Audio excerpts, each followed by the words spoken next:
Lloyd, it looked like another honourable loss for Essendon was coming up, but they pulled off a pretty remarkable victory. How'd they get back into it in those final couple of minutes? I think they were really bold late in the game, which you have to be when you go 2 to 3 goals down late in the game. But I thought the run that they played with early in the game really troubled Hawthorn.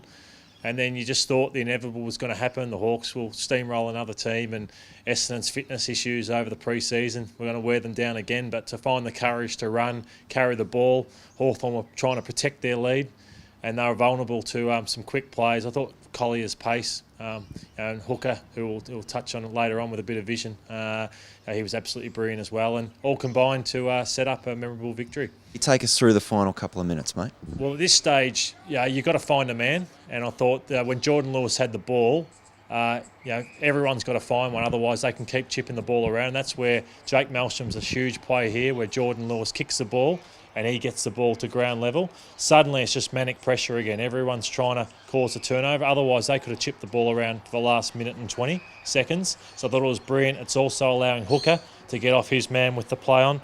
And as a result, just the Hooker's ball from the defence was absolutely brilliant. Collier as a wing allows him to run and create and was brilliant.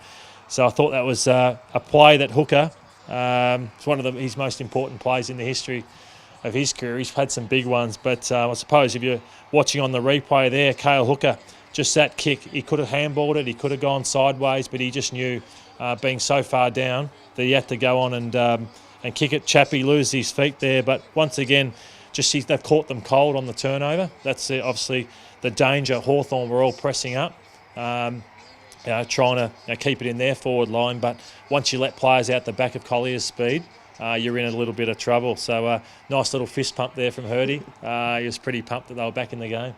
So then we go back to the bounce, and obviously this centre break's crucial here for the Bombers. It is, and you see Tommy Belchambers just charge, tap it forward. Ambrose, what an important role he plays off the wing. Cooney gets a ball out to Melsham. He's just got to do that, get it on the boot as quickly as possible. Jack Gunston, he's tried to go back deep to try and provide defensive support, but he's taken his opponent, Cale Hooker, down there, who's followed him. Dangerous move, to take him down there.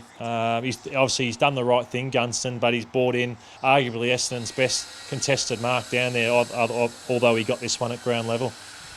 So now what's the message coming from the box to the Essendon players? Well, it's the opposite. It's the opposite to what Gunston's done there. So similarly, I should say, in that everyone's charging down the Bombers' defensive end now, because they've hit the front, 57 seconds to go. They've just got to hang in. Cale Hooker's kicked the goal. He's charged straight back down into defence. So once again, it's a massive centre bounce clearance, 57 seconds. Still, a lot of damage can be done, as we found out later on. Do you get your best players in for this one? Yeah, you're spot on. I think it's your toughest players. So Melsham still there with Burgoyne, who's a good midfield player. Heppel, Watson. That's a pretty smart free kick for Jobe to give. Just slowed down the play, but Rioli's still rolled on, played on. They're thinking, we've got to score. They get it to their main man, Suckling. So he's just driven the ball in long. And it's just pretty much scrapping. Gunston's where a good forward should be. But look at the pressure. What about this smother from Stanton? He's much maligned, Stanton, but he's improved defensively. Ambrose, again, the important role he plays. Badly hurt Bradley Hill there. And you think the game's over here, 25 seconds to go, controlling the ball, but Chapman moving it forward, getting it out of bounds is something that they had to do right there. So can you set up a set play here from this this final stoppage here? Is there time enough to get a set play happening? Not a set play, but it's actually getting all your players defensive and everyone man on man. So Jobe directing, Brendan Goddard directing as leaders should.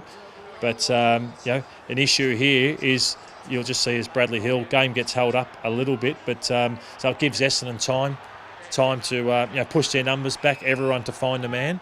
But when we play it forward, it's just that the last man you want the ball to bobble out to is Cyril Rioli. So it's just a real scrap here as we wait for the ball to play on. So you want to create as many numbers around the ball at this stage. They get it out the back, which is not ideal. They've just scrapped it forward as they should.